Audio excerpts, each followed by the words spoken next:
Penguin Random House Audio presents A Honeybee Heart Has 5 Openings, A Year of Keeping Bees by Helen Jukes. Read for you by Mandy Williams. Part 1. Doorway.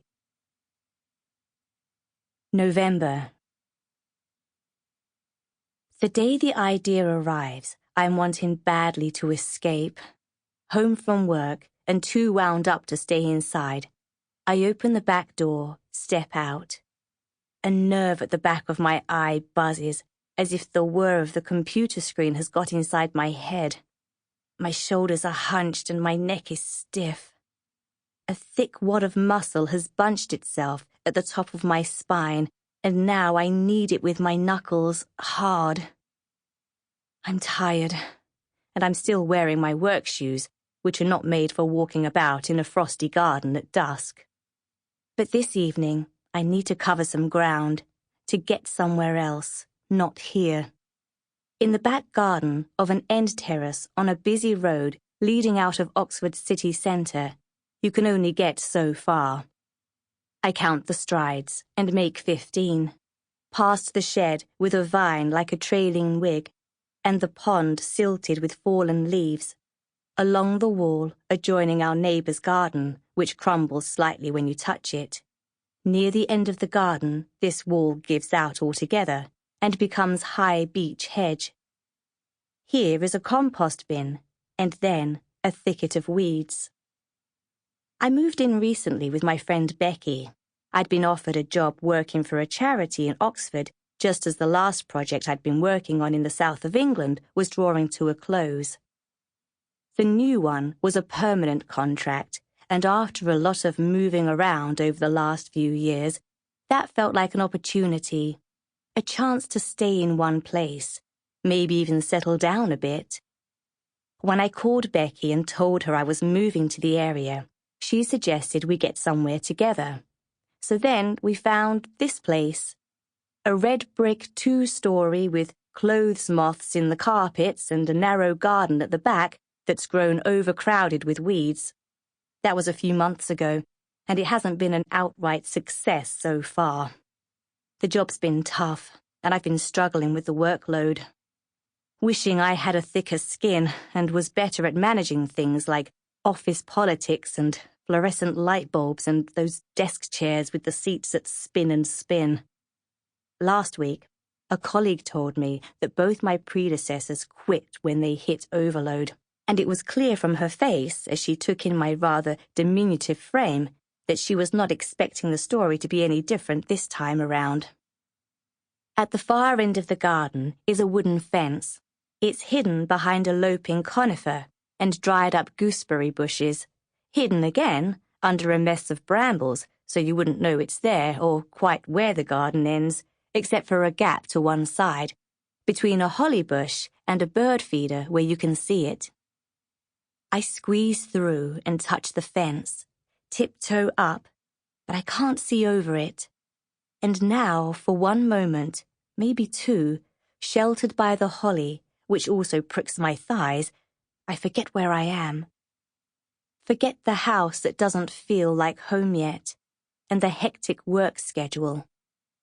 This is when the idea arrives. Here is where the bees would be, I think, and then catch myself thinking it. Step back with surprise. It used to be a habit looking for gaps like this. It's been a while since I remembered it, but now I begin checking for prospect, wind exposure, the damp. I glance up to where the trees won't shadow them. There's a warehouse roof some distance away, the sun sinking. A plop behind me as a raindrop falls. I learned a bit about beekeeping a few years ago when I lived in London, where I met Luke, a friend of a friend, who had hives all over the city. His beekeeping began as a hobby. He was given a small plot at the Natural History Museum in exchange for a pot of honey each year, but then it grew. Soon, he was being approached by other companies who wanted to keep bees, and they were offering to pay him. By the time I moved to London, and asked for an introduction, he had hives at magazine and fashion houses, pubs, hotels. He was keeping the bees and training the staff until they could do it for themselves. The first time we met, Luke was wearing a cream three-piece suit, a pink shirt and a summer boater, and he was swinging a blue IKEA bag. He exuded charm. "Helen!" he beamed when he saw me. "How wonderful to meet you!" We were outside Coram's Fields, a children's park in central London, where he kept 2 hives in a thin strip of undergrowth behind the cafe. "So you want to see some bees?" he said, and I nodded. Underneath his hat was a head of short grey hair. He looked a bit like a mole, I thought, as I spied metal contraptions and gauze masks inside the bag.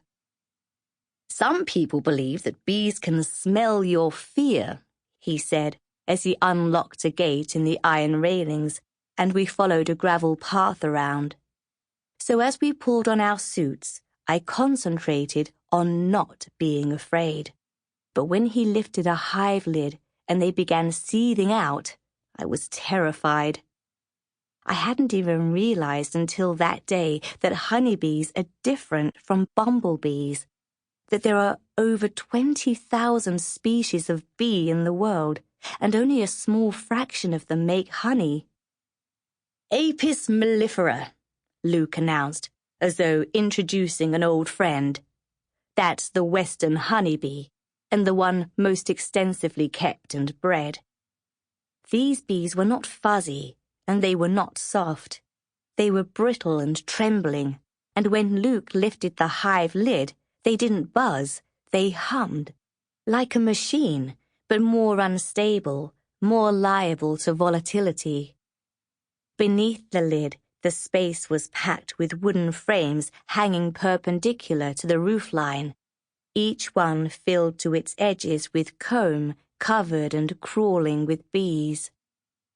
"Look," Luke said, as he lifted a frame out, pointing first to where the queen had laid eggs inside the cells, then to where the workers had stored pollen for feeding young larvae, and finally to where nectar was undergoing its conversion to honey. Honeybees are among the few species of bee to live together as a colony. Even bumblebees, who are social in summer, reduce down to a single queen in winter. They work to produce as much honey as they can while flowers are blooming, so as to sustain themselves through the cold season. They were crowding from the frames and from the entrance. We had unsettled them, and now they wanted to unsettle us in return. I glanced over at Luke, who was working calmly and swiftly, with an ease I hadn't noticed before.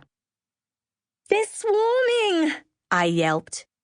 "They're not swarming," he said. "Swarming is what happens when a colony splits and leaves a hive. These lot are just defending this one." I was hooked. By the bees, and by the beekeeping too. Those precise and careful movements that were not unlike a kind of tenderness, not unlike a kind of intimacy. Soon, I was beekeeping whenever I could. Luke would send a text message with an address and a time, and I'd jump on my bike and race through the streets to go and join him. It felt like slipping through a hidden side door, stepping slightly outside the flow of things and into a different version of the city. Nothing was as it first appeared when we went beekeeping. Walls had recesses, windows could be climbed through, roofs climbed onto. We followed underground tunnels and hidden passageways, entered green spaces I hadn't guessed were there. But all of this was peripheral to the actual task of opening a hive, when we had to settle down, become very attentive to the colony and ourselves. The beekeeping suits covered us from hooded head to boot-clad ankle, and looked more like they'd been designed for protecting against nuclear radiation than opening a beehive. Inside the Sample complete. Ready to continue?